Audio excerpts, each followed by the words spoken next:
Григорий Ширшин родился 5 августа в 1934 году в Сумони-Нарын Эрзинского района. Он известен как российский политический и общественный деятель. В течение 19 лет, начиная с 1973 года, возглавлял Тувинский обком КПСС. Именно в эти годы в Туве создавались крупные промышленные предприятия, формировались местные кадры инженерно-технической интеллигенции, велось крупномасштабное жилищное строительство, прокладывались новые дороги, открывались новые учебные заведения. Динамичные преобразования во всех сферах жизни позволили значительно приблизить Туву к уровню развития соседних сибирских регионов. Построили через 2 года. Дом это самое правительство построили. Ходили мы, значит, вот, то есть, это такой красивый дом правительства.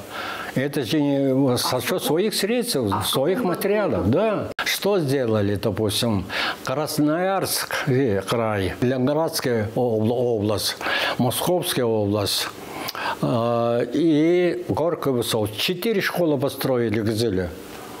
4 школы. 4700 мест. Вот сейчас вот это огромно. Своими средствами.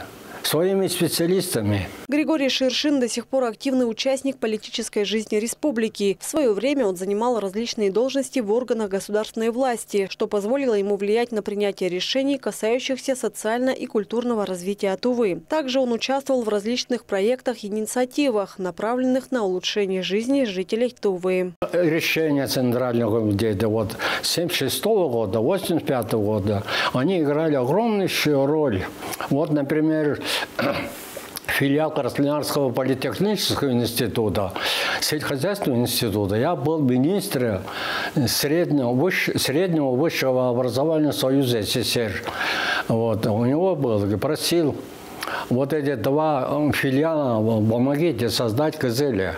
И вот в Гзыле мы создали филиал политехнического института и сельскохозяйственного института. Создали мы по просьбе. Значит, ходил, я в Москве встречался с ними и просил это, и он помог это создать. Вот такая история, жизнь была, вот это, так много можно рассказывать. Но все это делалось, так сказать, руками, умом, так сказать, наших руководителей, специалистов. За свою долгую и плодотворную жизнь Григорий Ширшин, известный политический и общественный деятель, кандидат исторических наук, получил множество государственных наград и званий. Он включен в Государственную книгу «Заслуженные люди Тувы XX века». Его вклад в развитие родной республики неоценим. Инна Клоян, Миран Иргит, телеканал Тува-24.